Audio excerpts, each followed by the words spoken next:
Welcome to the Women in the Arena podcast, a platform dedicated to honoring America's women veterans who dare greatly in all aspects of life. I'm your host, Sarah Scully.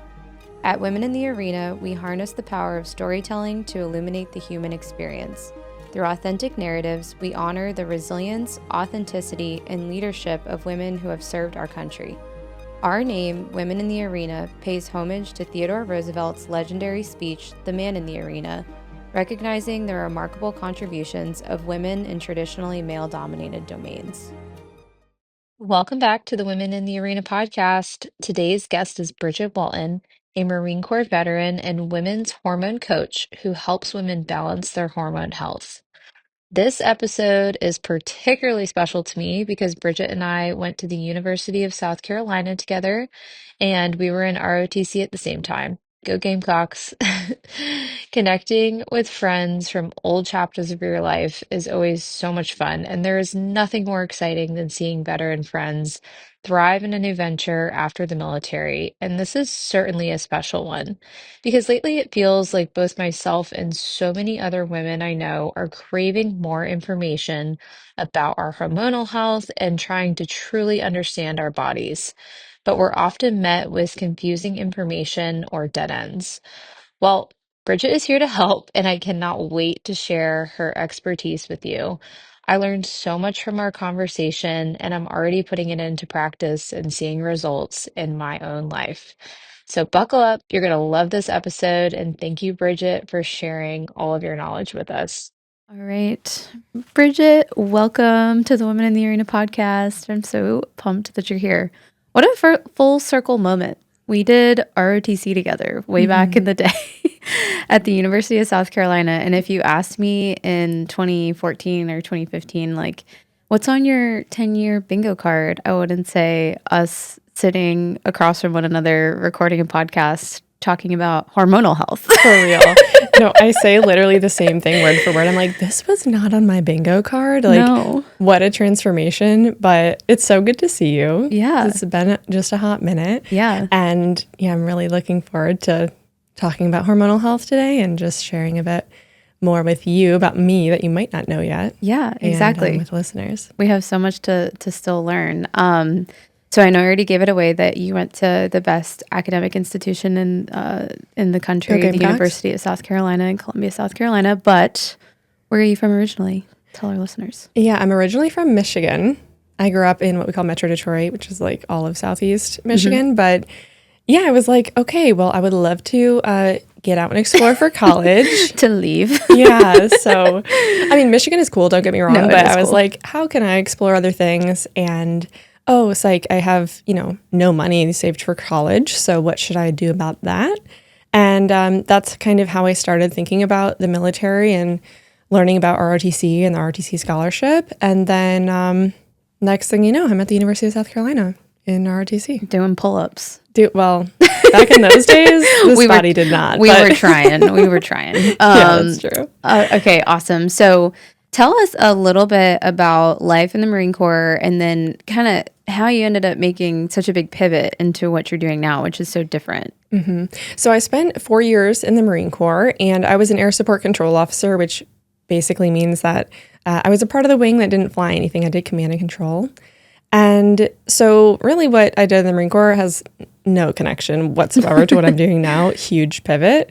I guess the one through line is, of course, health and performance related in that, we're all trying to figure out how we can support our health. But yeah, I spent 4 years. I was stationed in Okinawa for a couple years and then at Camp Pendleton, which is where I got out at and where I stayed now. I spent a little over 5 years in tech sales, still with all my customers as the DoD. So I was kind of tied to the Marine Corps and other federal agencies in that way. And then, I felt like I had a really, I'm really grateful for that opportunity. But when I was thinking about the next 40 years in the workforce, I just really care a lot about women's health. And I didn't really care quite as much about the margins that multi-billion-dollar companies were making. So it just felt like a really logical pivot after I was learning about a lot of hormonal information for my own benefit and my own, inquiries about my problems. So yeah, it was just a real smooth transition for me in that way. So it sounds like you had kind of a light bulb moment where maybe you were trying to figure out some stuff on your own, and that maybe led you to realize, hey, this is probably a gap that other people have too. Is that kind of what happened? Yeah, 100%. I spent the better part of the last decade trying to kind of troubleshoot my own women's health, vaginal problems. And so I'm looking into hormones, trying to understand what that looks like. And first of all, just learning how much what we do, how much impact we can have, how much influence we can have on our hormones. And being why don't we all know this? Right. How can I help share this with other gals? So yeah, it all started with, unfortunately or fortunately, my own kind of discomfort that led me here. So, tell us, so you're a hormonal health coach, but what does that mean day to day? How are you working with people, and what does the landscape of your business look like? Yeah. So what I do is in my one-on-one work with clients, I support gals virtually, but I focus on working with high-performing women who, oftentimes working in a stressful field or stressful space that can have a big impact on what's going on with gut health, which also impacts hormone health. They're so closely related. So when I work with gals, we focus on what's going on with nutrition. That's kind of at the forefront of my mind, and saying, okay, well, what's the root cause of what's going on, and how can we make those diet and lifestyle changes? What's going on with stress? What's going on with, maybe just identifying what are supplements that would be supportive of their body. So from the day-to-day, there is the client work, of course, and supporting those gals. And then I also have a podcast too. It's called I'm Hormonal. Go subscribe. I think it's great. I think that I've really been putting a lot more detailed thought into my episodes lately to make them really actionable and practical. So just a little little note on that for anybody looking. And I love it because we were talking about this. We drove here to record, and I was saying how I with your episodes, how they're so to the point and so action driven. You can see in the title, if you deal with this, let's talk about it. And, I was telling you, it's we live in such a fast paced world. And I think that's why so many of us ignore our health concerns. I hate going to the doctor. I hate finding a doctor and the whole thing. It's just, you never feel like you have time. And it's really great when you can get valuable pieces of information like that in kind of a quick, easy to digest way. So yeah, your podcast is awesome. I'm Hormonal. Go check it out. We're all hormonal. That's exactly why I wanted to call it I'm Hormonal, because I think we have this, we have this thought about the term I'm hormonal, that it's a bad thing, but you're right. We're all hormonal. Yeah. We need our hormones in order to do everything that we do. And so how can we work with them instead of against them? I also wanted to say, just to your comment earlier about podcast titles specifically, but a lot of the sort of unsavory period experiences that we have, many of us just assume this is normal. I have a period and therefore I have a lot of pain and that's normal. That's just, those are the cards that I was dealt. But it's really helpful. I think I like to try to remind people as much as I can that, hey, you don't have to deal with these things. You don't have to just accept it. There's, for many things that you're dealing with, again, the nutrition, diet, lifestyle changes to feel better, because everybody deserves to feel their best and understand how to support their body. Right. And I don't want this episode to be a just pointing out the problem and being negative, but I'm going to call the problem out that many of us just don't get the answers we need, and traditional visits with our primary care, and sometimes even with a OB/GYN checkup, of really diving in, I think, from a holistic way as to different ways to treat some of these things that we feel, whether it's painful periods, irregular cycles, just random symptoms that are coming up as we're going through our menstrual cycle that are really hard to live with day to day, figuring out birth control options that exist, not wanting to take birth control, but it being the seemingly only answer to solve some of the things that we're facing. And it's no hate on people in medicine, because they're brilliant, but there's, I think, a lot to be said about what you do, and looking at some of these issues that most women face in their life from a holistic lens of nutrition, lifestyle, all the other things that we're going to talk about. So, you know, I think it's something that everybody's faced at some point in their life, and we've all been told, hey, you know, being a woman kind of sucks. And you know what? Like, there are things that suck. Like, you know, periods are tough. Childbirth, I haven't done it yet, but I've heard it's hard. Menopause, like all the things, like they are hard, but it doesn't have to be so excruciating that like you can't live your life, like you said. And so I'm so excited about the work that you're doing, and really excited to kind of dive into like some action driven things, and you know, not just, you know, talk about how much it sucks. So yeah, let's do it. So at a high level, like what are the most common, I guess, gaps in knowledge that you're seeing with people when it comes to their hormonal health? Well, one of the most common gaps is this connection between gut health and hormone health that I alluded to earlier. And so really, like, you know, oftentimes we think of different parts of our body in silos, or kind of going back to the primary care or the conventional medicine route, which I'll just echo what you said too. No shade to physicians. I would, you know, they're experts, and I would love to receive their care when the time is right.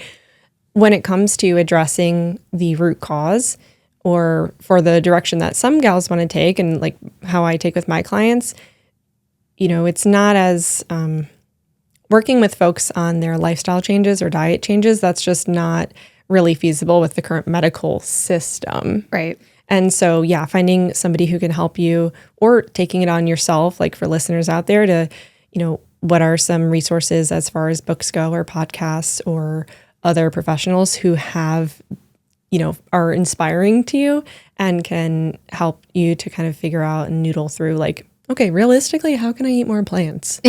Or, you know, what can I, you know, how can I be less stressed, and realize that, like, turns out stress is bad for us. Mm-hmm. So anyway, I went off on a little bit of a tangent there, but you asked what are the gaps. So hormone health and gut health, that tie together. I would also, you know, what comes to mind is just knowledge of the different phases of your cycle, or really the fact that, okay, of course our hormones are changing throughout the month. We're not going to be the same in all parts of our cycle. And so just, even if that's just giving you the opportunity to give yourself some grace, because like, it actually is okay for you to be like a little bit more tired today than you were last week, and just have like different outputs or different productivity levels. I think that's really important when it just comes to being forgiving with yourself too, and knowing that your body might need different things at different times. I'm going to ask a basic question, but it's an important one. Can you break down the phases of the menstrual cycle? Yeah. Break it down on the mic. Oh my gosh. That makes it feel like a lot of pressure. No, I'm kidding, but let's do it. So yes, the menstrual cycle breaks down into 4 different phases. And there are different phases, kind of meaning, I like to say there are 4 different hormonal landscapes. So without needing to memorize when is estrogen high or low, when is progesterone high or low, etc., it's just knowing that the ratios of estrogen and progesterone they differ throughout the cycle. And what that can really lead to is a different level of energy. Sometimes you need more sleep or less sleep, etc. Anyway, the 4 phases, the first one is your menstrual phase. So this is the time when you are, you guessed it, on your period. So the first day of your cycle would be that first like full day of a bleed. Some gals will spot for a couple days beforehand. So like we'll just not think about those. The first day of your full bleed, like that's the first day of your cycle. Then the next phase is your follicular phase.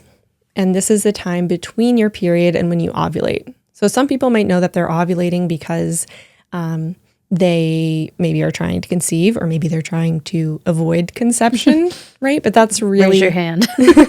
Keep going. But ovulation is really like the key event of your menstrual cycle. It's not as easy to tell sometimes, right? Most of us don't know unless we're looking for different signs and symptoms of ovulation. But that's kind of, we have our period, we have ovulation, and then we can break it up from the phases in between. So menstrual phase first, follicular phase second. That's when estrogen levels are growing. We're feeling better. We're feeling like getting out and about, or most folks are, most menstruators are. Third would be the ovulatory phase, which are the 3-4 days total that are like just right around the time when you're ovulating.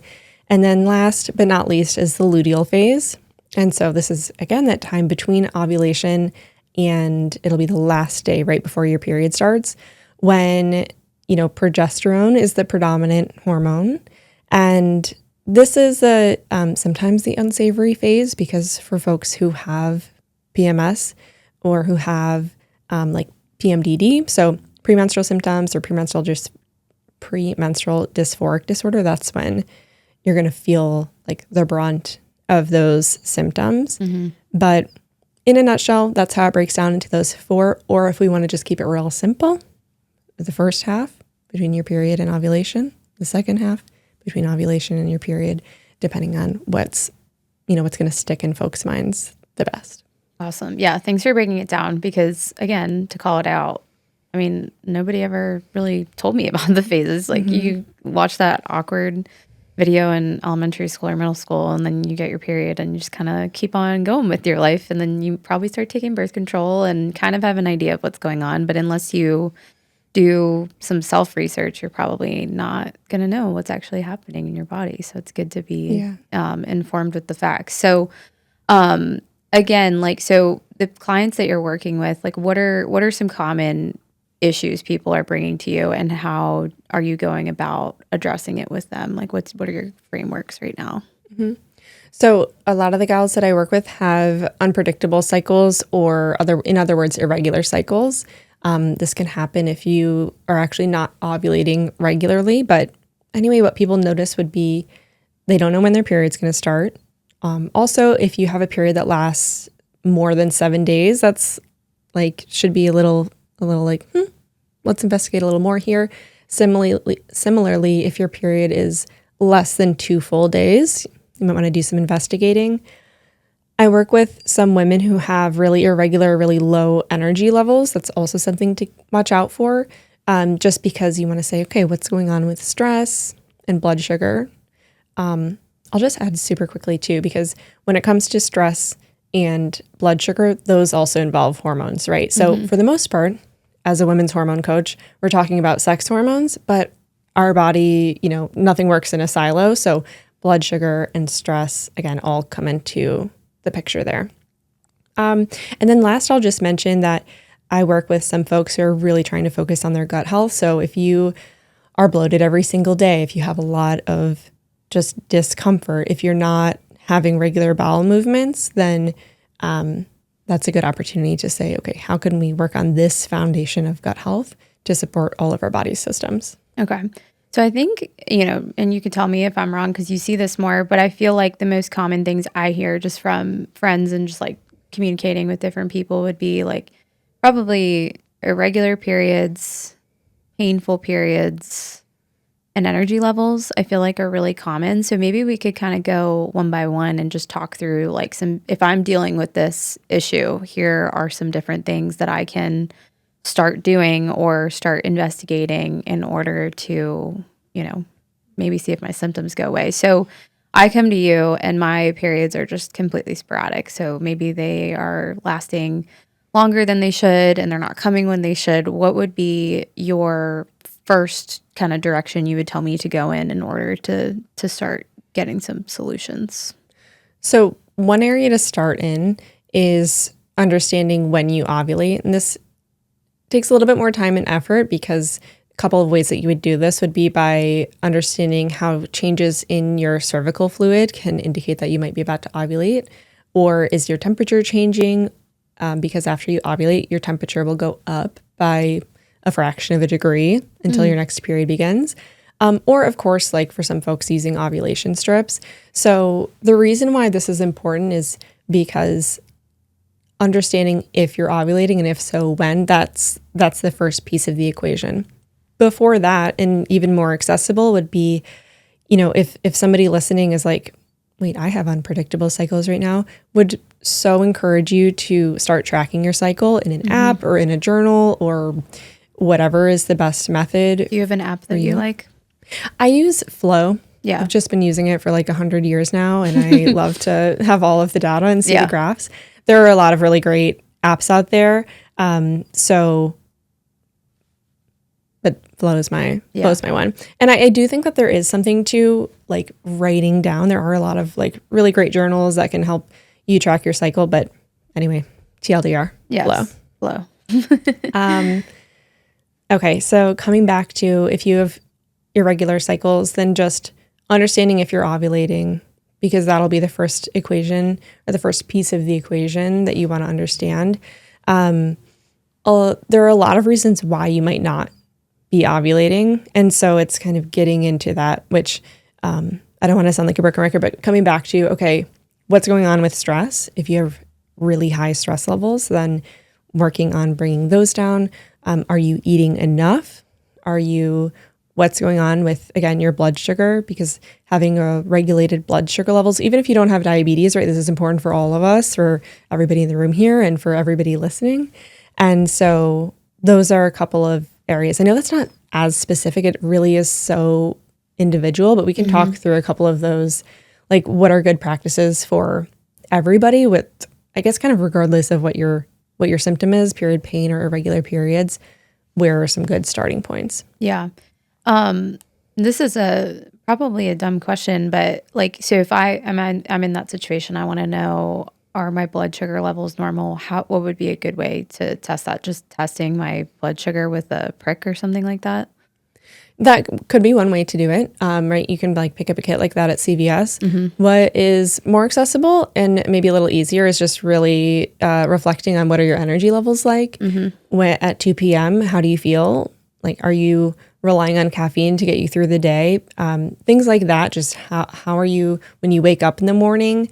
Do you need to eat right away or do you have trouble sleeping? So taking note first of your energy levels and kind of understanding how you feel after meals. Because what does that mean? That's helping to expose, okay, are your blood sugar levels dropping or are they really high? Like maybe if you feel anxious after a meal. So it is a little bit of an art to kind of get familiar, like reflect on yourself. There's a resource I like to mention. She's super popular. Her Instagram handle is Glucose Goddess. That's her website too. And she has a couple of books that make understanding blood sugar regulation just so easy and accessible and good, easy read. And she has a lot of recommendations about the steps that you may want to start taking. I can cruise through the 4 of them in a moment here. But she's a really good resource amongst, Glucose Goddess. Yeah. Like that. Yeah. Maybe I'll just cruise through what are her 4 recommendations. And this is something that I work on with all of my clients too. Number 1, having a savory breakfast to start off the day. 2. And when you say savory, you mean, like high protein, low carb? Yeah. Okay. You got it. Cool. Yeah. So focusing on like the protein and fat components first and more so than the carbs. So this could be having an omelet. This could be having avocado toast with an egg on it. Ideally, we would all be getting maybe 30 grams of protein in our breakfast. I always say if you don't quite make it to 30, you still got 20, you still got 25, which is a really good start.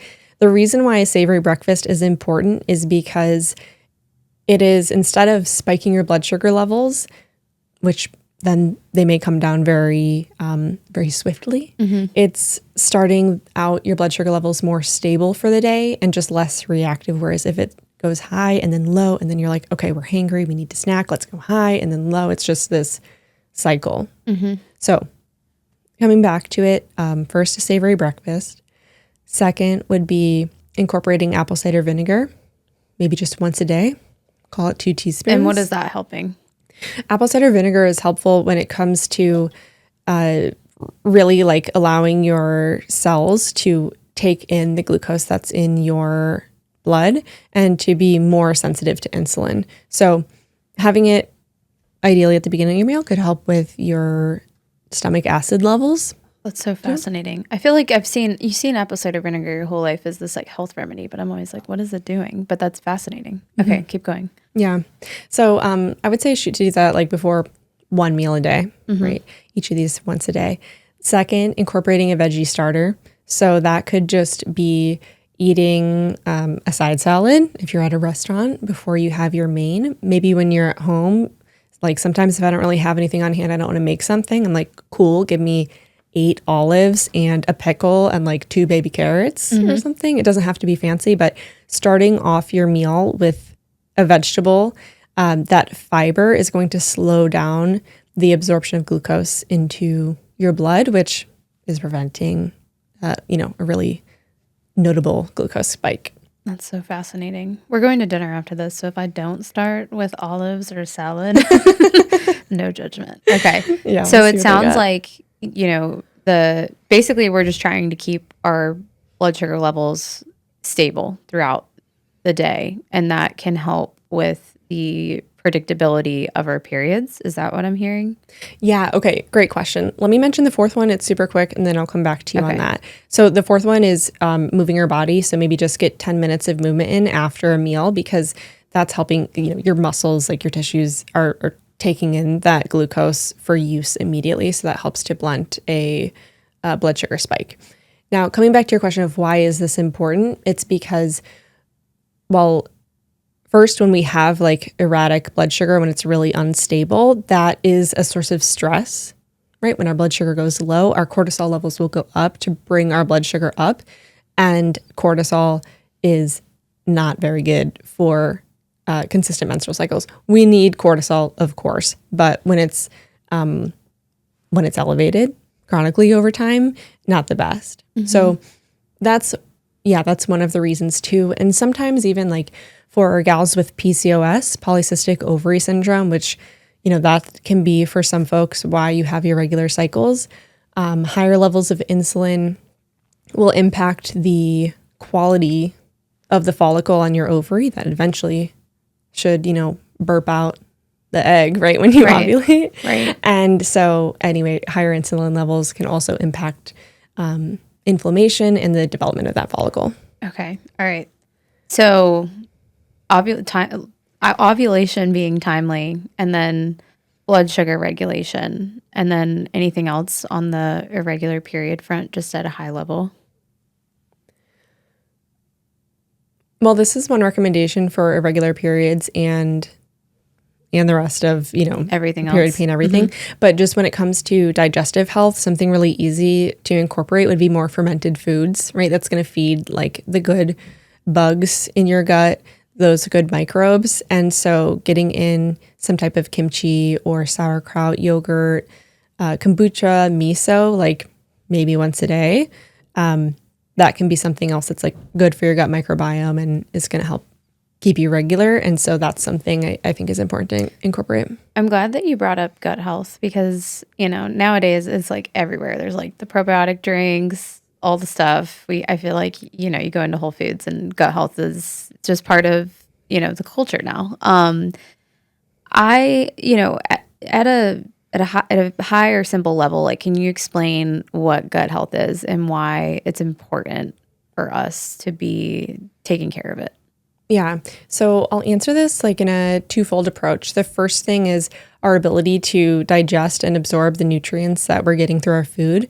And then second, our ability to, as it relates to hormones, like excrete our hormones appropriately. So on the first note, our digestive system, right, really starts in our brain.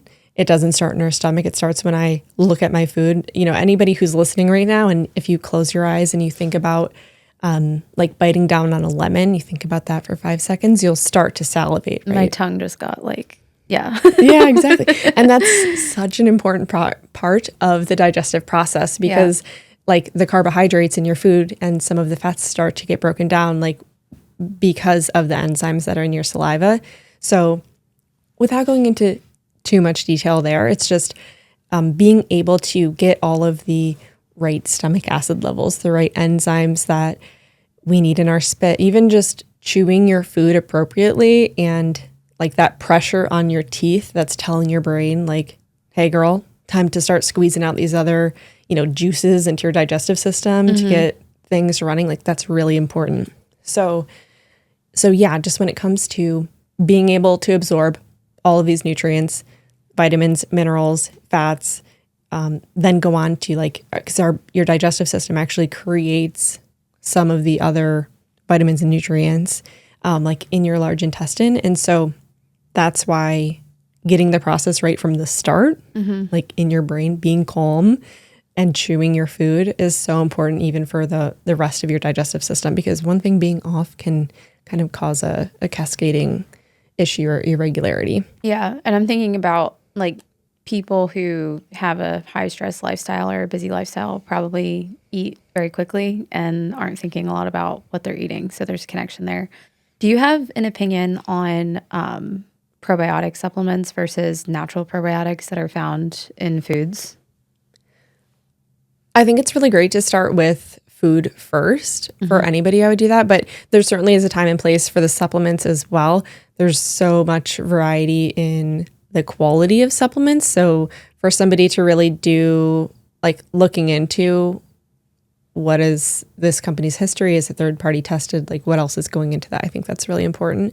But yeah, personally, the way that I would address it, like when able, is work on getting all of these things through your food first. And if there's something like specific that you want to go for, then that would be a good opportunity to take an additional supplement. Now, that being said, I don't think there's anything wrong with taking it. You want to take, athletic greens or seed or whatever it is. Yeah. It's not going to hurt. It. Yeah. Yeah. If it makes you feel good. Yeah. Yeah. Anything else on irregular periods, just at a high level before we go into painful periods? No, I'll just emphasize, well, I don't know why I said no, but really I mean yes. I'll just emphasize that I think tracking your period is a really important first step so that you can find the patterns and see what's going on. So I would just really strongly recommend like start tracking your period and getting the data down as a first step if you haven't started that yet. Awesome. Okay, so painful periods. Most of us have been there. Tell us about some solutions. Yeah. So painful periods, there can be several different causes behind this, right? For some people, I want to give this as like a disclaimer because I'm not going to talk specifically about endometriosis or adenomyosis. Those are for folks who have either of those, they can have a lot of period pain. But if we're talking about more kind of quote unquote normal, but it's beyond normal period pain, then that can be a consequence of having relatively high estrogen levels. When we have higher estrogen levels, because the estrogen, wants to like grow and build, that can translate to period pain. So one thing that is, I was going to say easy. Hopefully it becomes easy for people, but definitely if you have period pain and you're not having daily bowel movements, that is a really good way to start eliminating that excess estrogen that is eliminated through your stool. So that's kind of like like a little bit of a funny one, but so underrated. And sometimes people think like, oh, I'm like I'm regular, but ideally daily is how regular you are. So I think that's a good one to start. And if you're not in that situation, understanding, okay, how can I get more probiotics? Am I hydrated enough? Am I eating enough vegetables to get good fiber? Those would be starting points for those daily bowel movements. Awesome. Pooping is important. Pooping is super important. Yeah. What else? What else on painful periods? One thing that contributes to excess estrogen is certainly alcohol consumption. Darn it. And sometimes caffeine consumption too. Darn it again. Yeah. They don't have to be evil, but I definitely look at them like as tools and, it's at least worth an experiment. Yeah. Right? To say if you're somebody who has period pain every single month, like for your next cycle, can you, for that time between when you ovulate and when you start your period, so the last 2 weeks of your period, just hang off, like lay off of the alcohol, do a little bit less with your caffeine, and just see how you feel. The reason for this is because our livers do so much good work for us. They are, our liver is processing out and like detoxifying our body of our hormones, which is totally natural. It's doing it every second of every day. But when we're consuming alcohol, of course, the priority becomes eliminating those toxins. So that can cause some of the buildup in estrogen. And when it comes to caffeine, sometimes like similar effect, right? Our liver processes out and kind of deals with caffeine, but it also just causes our stress hormone to go up. And, additional stress is doing us no favors as it relates to our estrogen levels either.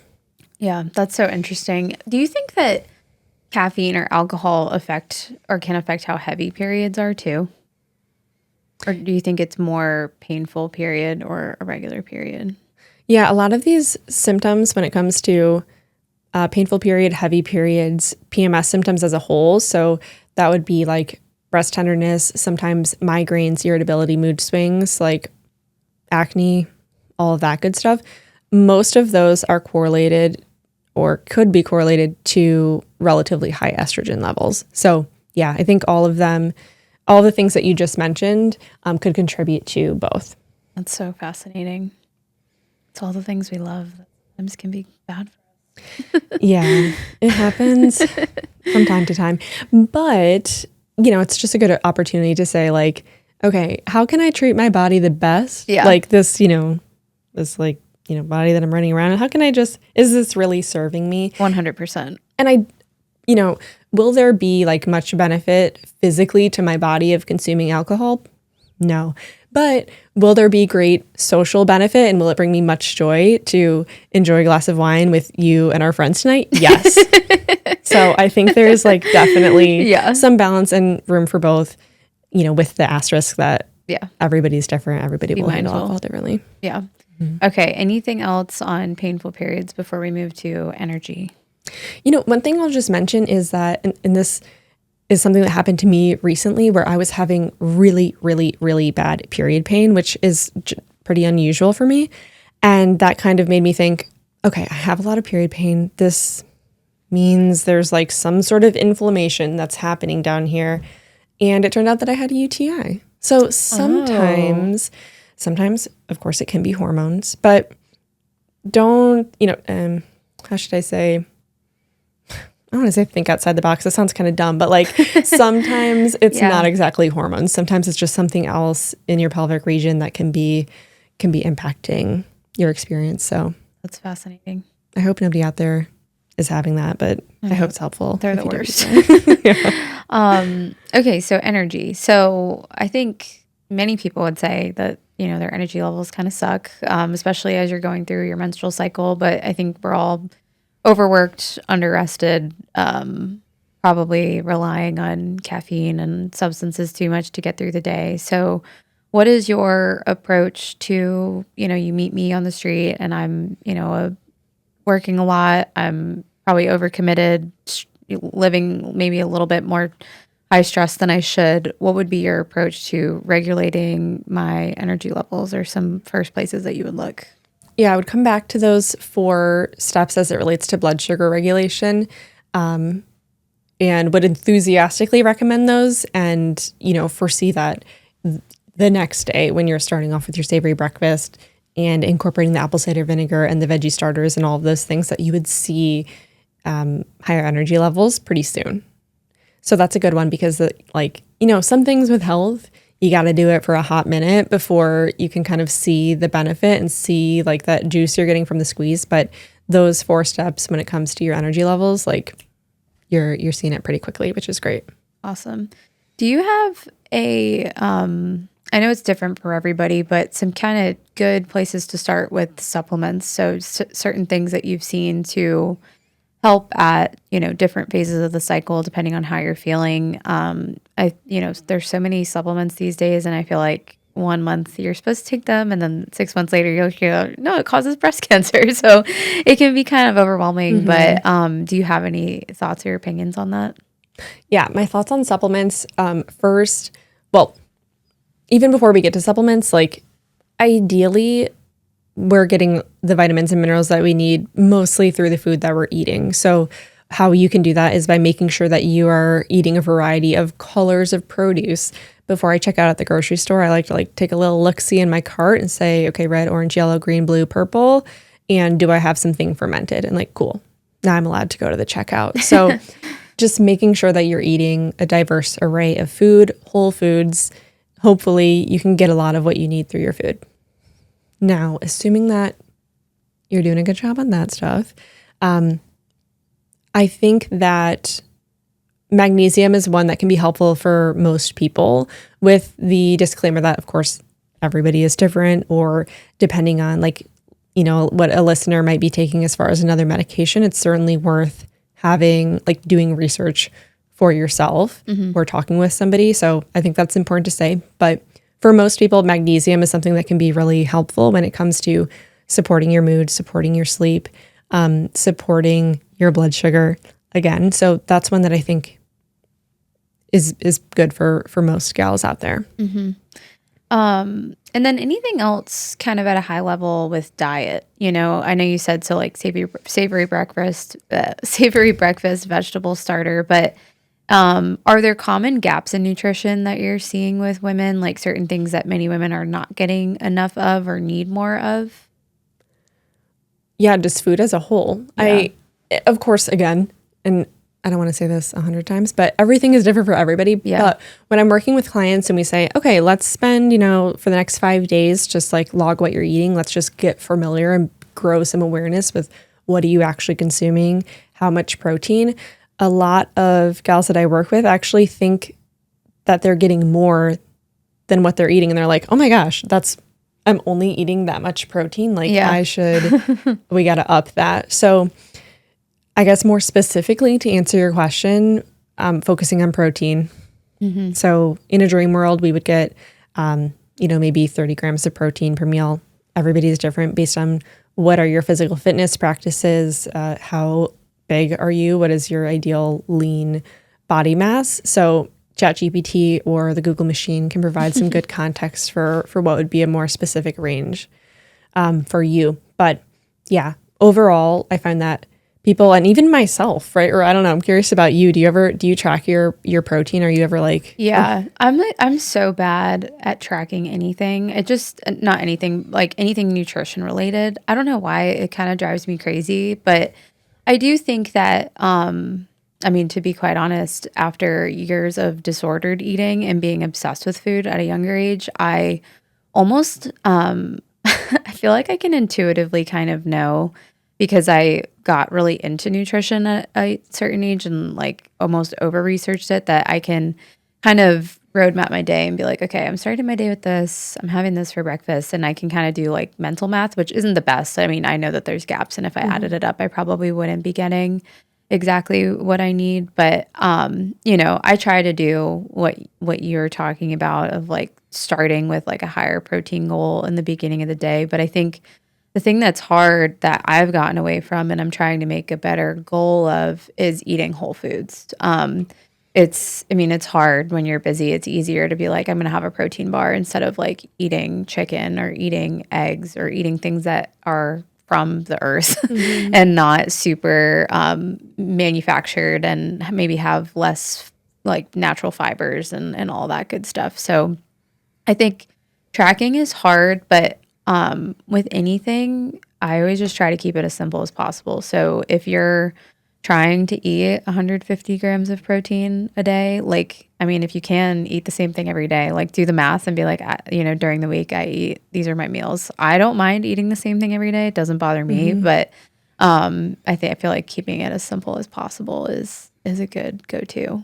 Yeah. One idea that I love to hype is your local library, which oftentimes, at least the library by me, has so many dope cookbooks that are specific to meal prep, that are specific to 7 ingredients or less, or 2 hours or 1 hour of prep time on the weekend or something like that. So I think that's a really great starting spot if you're how do I do this differently? I know I should incorporate more whole foods, but how? Then that's a really good way to say, all right, well, I have to turn this library book in 14 days. So I'm going to do one of these, this week before the week gets going. And to your point too, ChatGPT, throwing into ChatGPT, I have black beans, rotisserie chicken, some rice, make me something good. And ChatGPT can say, okay, go get these other 3 things. And then here's a whole meal, a crock-pot meal you can make for the week. So using some really quick and easy tools too, but I also love supporting the local libraries. So go to your local libraries. What about physical fitness? So are there certain activities that you've seen help maybe with like the period pain or energy levels or things like that? I think there's a lot of research right now that I'm starting to see that every like we keep saying, everybody's different. Some people can handle really high stress sports or activities, and I think for some people it's not good for them. It crashes their energy levels. But are there certain physical activities or workouts that you feel maybe help to support people who are dealing with some of the things that we were talking about? For gals who are experiencing those high or relatively high estrogen symptoms that we talked about, like PMS or period pain, getting in the sauna can be helpful because, like I mentioned, we eliminate not our excess, but like the estrogen metabolites, like as it's ready to be excreted, we excrete that through our stool, but also by sweating in the sauna, that can be helpful. There's not a one size fits all exercise, but I would say that, well, like honestly, I'm just a big fan of walking. Like if you're stressed, like then just like you said, like doing a high intensity workout is probably not going to help you. Like there is a lot of benefit. There is a lot of value in the like less is more. Yeah. Sometimes. No, I think it's a valid point. I mean, you just said something and it made me kind of have a light bulb moment that if you're living in constant stress, so say you have a job that sucks or it's super demanding, you got 5 kids, whatever it is you're dealing with, and you're going to like a 50-minute HIIT class that you hate, and then you're leading up to it like, oh, I don't want to do this workout, and like you're putting your body through stress, you're probably going to get a good workout, but at the same time, is it helping your body get out of that stressful state? And maybe it would be better to go for a 75-minute fast-paced walk. And we discredit walking so much. I talk to my mom about this all the time, and I know she's going to listen to this episode because she loves this stuff. But she's in the best shape of her life right now in her 50s, like just rocking it from a wellness perspective and in a really sustainable way. Not like a crash diet. I'm not eating. Like she's eating very well, working out, feels great. And the secret has been walking.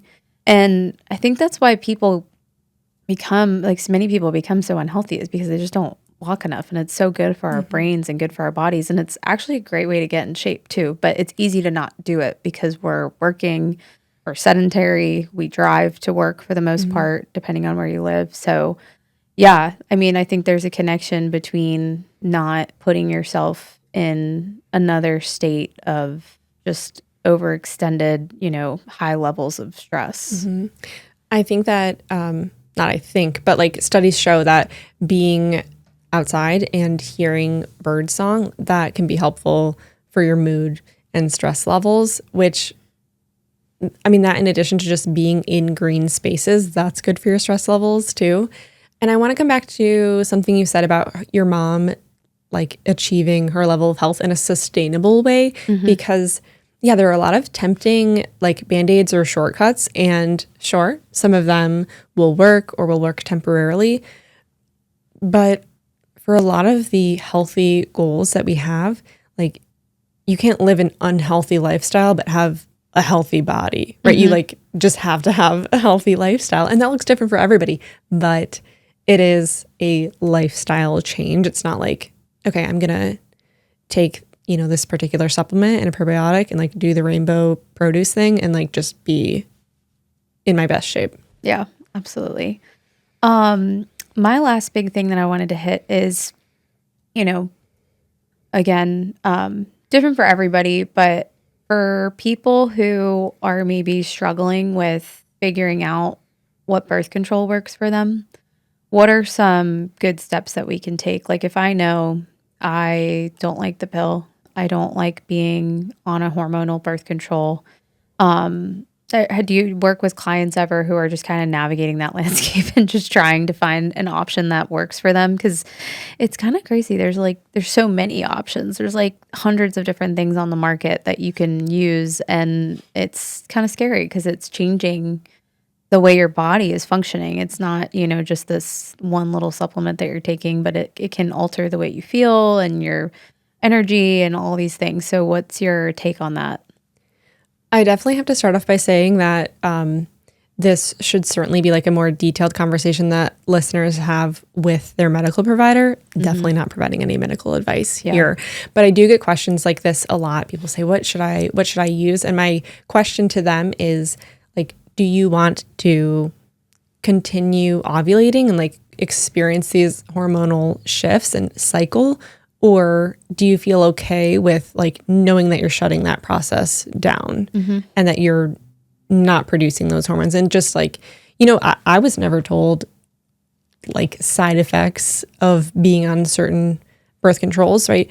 Different types of birth control can, actually, I don't even want to go down that road of like what it can do. But basically just, I love to explain to people that, hey, there are options of birth control that are very effective that can still allow you to continue ovulating.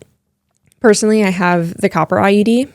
And while it's maybe not the best fit for every single gal out there, for me, it's important that I keep ovulating while also not conceiving a child because, every time that you go through a cycle, you're like putting this, coin into your hormonal long-term piggy bank kind of thing. It's really good. Estrogen has so many benefits for cardiovascular health, bone health, skin health, brain health, all these things. I never really thought about that last point that you made too, like the benefits of actually going through that cycle. So that's really interesting. Well, what do you want to share with us? Because I've asked you a lot of questions and there are things that are top of mind for me selfishly, but in, talking to my friends and just reading stuff online, I know it's things that lots of people probably are asking too, but what else do you want people to know about this aspect of their health?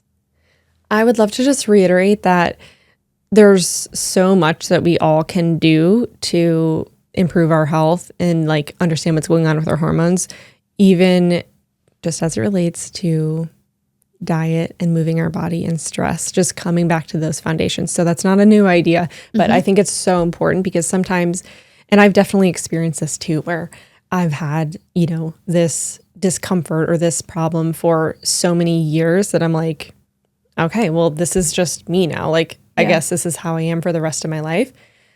But actually, for many things, you can see change and you can do that investigating to see what's going on there. Let me think for a second, though. What else do I want to share as it relates to hormonal health? We talked about nutrition. We talked a bit about exercise. I think that as a society, certainly like in the military, right? Sleep is not prioritized, but if you're really wanting to start from square one, make sure that you're hydrated and make sure that you're getting adequate sleep, because if you're not getting adequate sleep, then that's also going to impact so many other parts of, well, specifically your stress levels and your cortisol levels will be higher. We recall that that's not great for our cycles. And you guessed it, coming back to blood sugar, your blood sugar levels will not be quite as stable if you're not getting adequate sleep the night before. So I know it's so easy to say, I'm going to watch, oh my gosh, last night we were watching Curb Your Enthusiasm. Tonight I'm going to watch some Love is Blind. It's so easy to be like, just one more episode. And again, there's the social component, like do what makes you happy, but also stress. Let's just really emphasize how important the simple, like basic foundational things like sleep can be. Yeah, absolutely. Something that we didn't touch on, and I'm curious what your thoughts are on this, for our ladies listening who are pre-menopause, going through menopause, post-menopause, is there anything that, you would recommend to somebody in that phase of their life just to continue taking good care of themselves? Like what changes during those phases of a woman's life? Yeah, this is a good question because a lot of folks, when did I even learn what perimenopause was? Within probably 5 years ago. Yeah. But perimenopause, for folks who aren't savvy yet, let's get schooled up on it.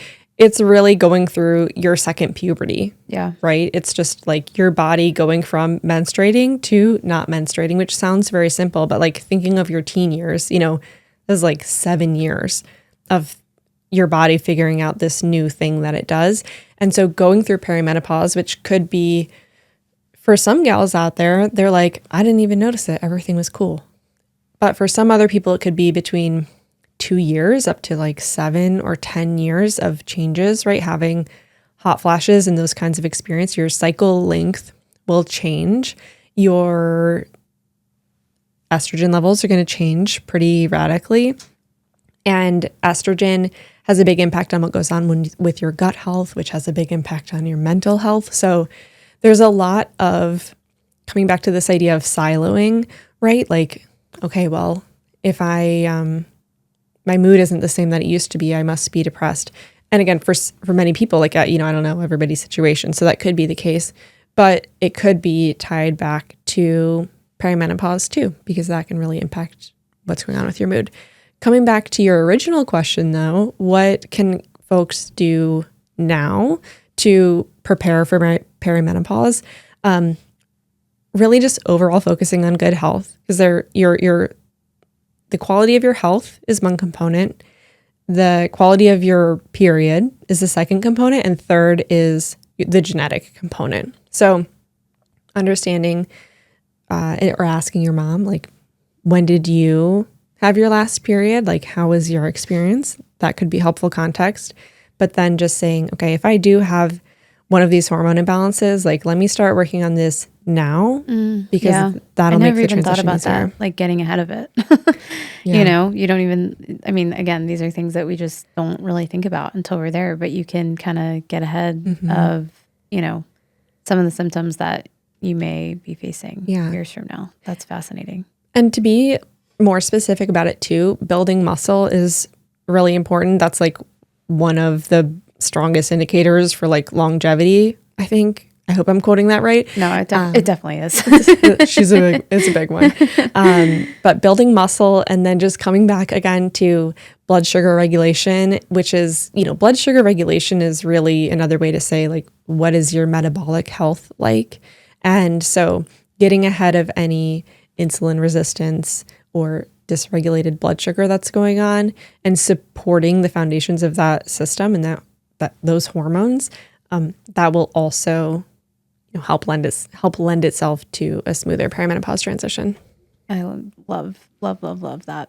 Well, the thing that I'm taking away from all of this that is honestly really comforting is that we're more in control than we think, which is really, really nice, because I've been told, I feel like in most of my life, that this is just stuff that you can't control. It's just something you kind of have to live with and cope and live around. And it's empowering to know that with more information, we can make this a lot easier or make it more controllable.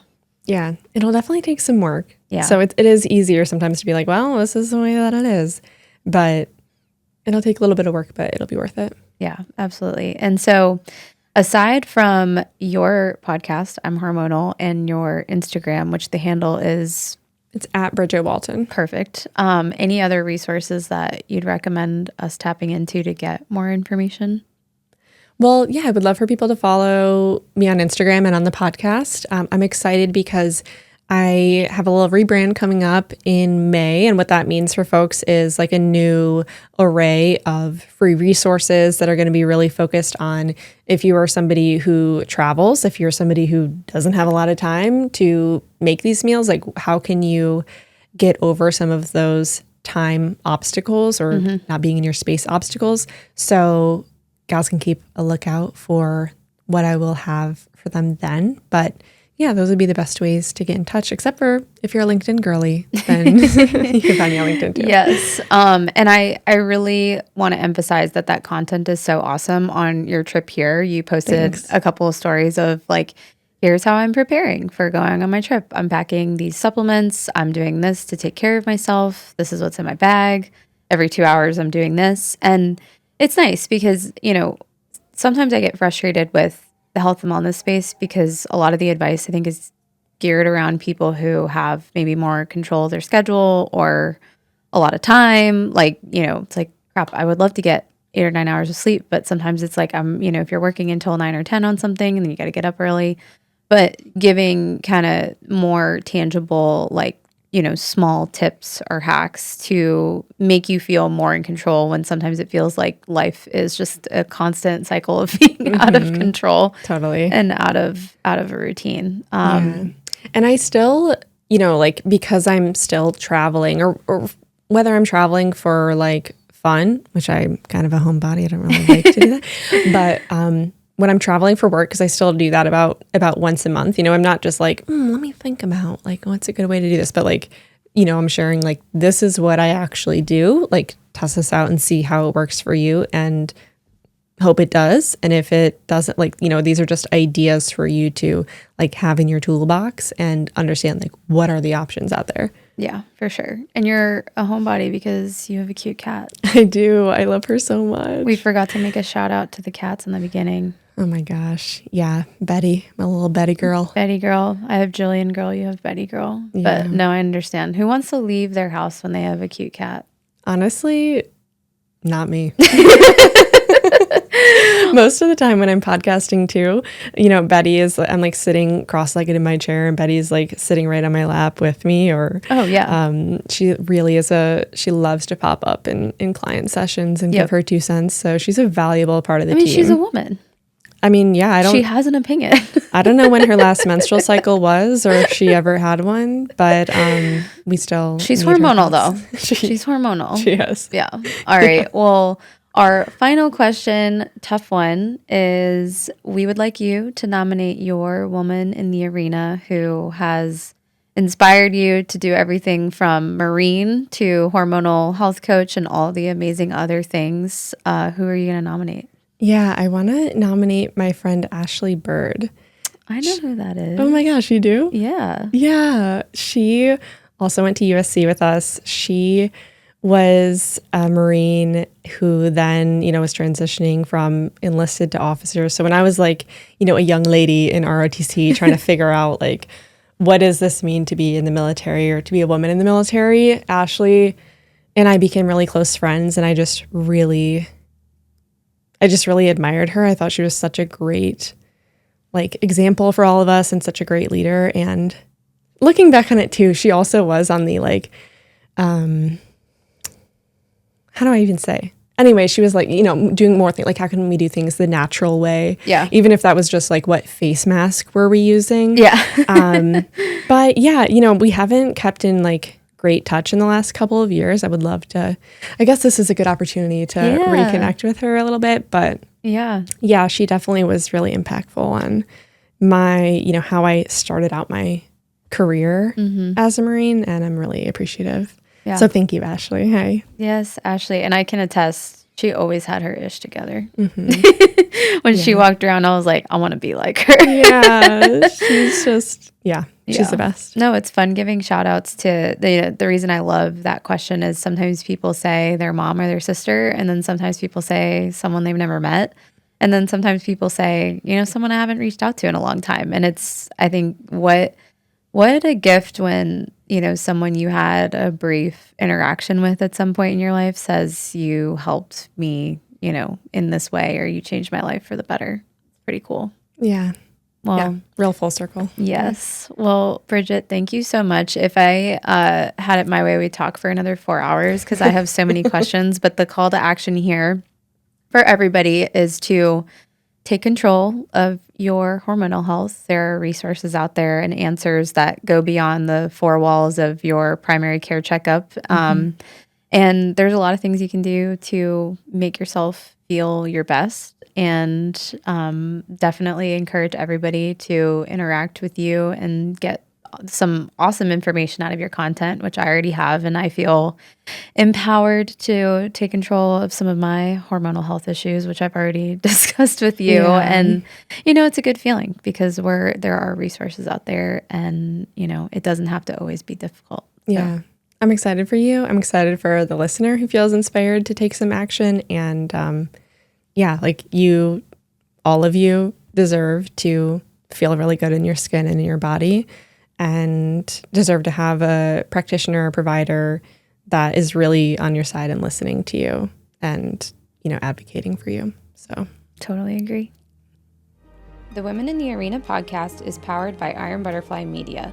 a production company committed to honoring the lives of women who have had an unseen and outsized impact on our world. We hope you've enjoyed this episode. If you have a woman who you would like to nominate as a guest, please shoot us a message on our social media platforms. Be sure to subscribe and follow on Apple, Spotify, and YouTube. See you next time.